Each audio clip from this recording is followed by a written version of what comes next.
Moi, je vais dire ce que je disais aussi, il faut que cette émission soit là toute l'année. Oh, c'est trop beau. Oh, c'est Leïla Bekti. C'est Leïla Bekti, hier soir, qui nous a fait ce beau cadeau. Effectivement, de souhaiter que cette émission dure des siècles et des millénaires, bien sûr. Allez, toute l'actualité culturelle de ce mardi 19 août avec Lise. Lise, on va rester dans le domaine musical avec cette très bonne nouvelle pour Stromae. Il y a tout juste un an, le 19 août 2013, sortait son dernier album Racine Carrée. Et un an après, il faut constater que l'album, c'est celui de tous les records. Album le plus vendu en téléchargement en France. Album francophone le plus écouté dans le monde. Alors qu'on entend quelques notes de son tube Papa Outé. À noter que le chanteur belge doit donner une série de concerts en France à l'automne, avec notamment 5 dates à Bercy, 5 concerts qui affichent déjà complet. Et c'est bien mérité, il faut le voir sur scène.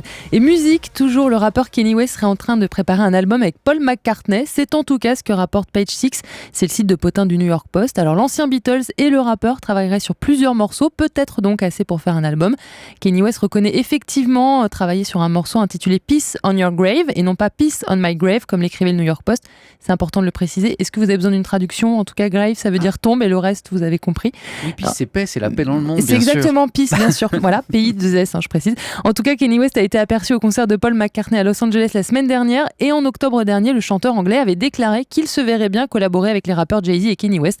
C'est donc un secret de polichinelle. À suivre donc. Exactement. On va parler de littérature. Enfin, de littérature, peut-être que j'exagère un petit peu. Oui, quand le même. mot est fort. Voilà que l'actrice américaine Lindsay Lohan, qui aura notamment marqué l'histoire du cinéma avec le film Lolita malgré moi, s'est mis en tête d'écrire son autobiographie. Eh oui, à 28 ans, elle estime qu'elle a déjà suffisamment de choses à raconter. Alors, il est vrai que Lindsay Lohan, venue de l'univers Disney, mais qui a depuis défrayé la chronique avec un séjour en prison, des problèmes de drogue et ses multiples caprices de star, a sûrement plein de choses à nous raconter. Aujourd'hui, on attend la sortie du livre avec impatience et on a de la chance parce qu'il y a au moins 3 tomes qui sont attendus. Ouais, comme Harry Potter, elle avait dit. En tout cas, les fans de U2 attendent ça depuis 2009, la sortie d'un nouvel album.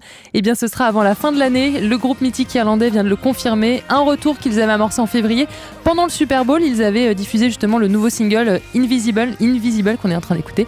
Et si vous habitez Nice, eh ben, vous avez peut-être une chance de croiser Bono et The Edge, le guitariste de U2. Ils auraient été vus là-bas la semaine dernière.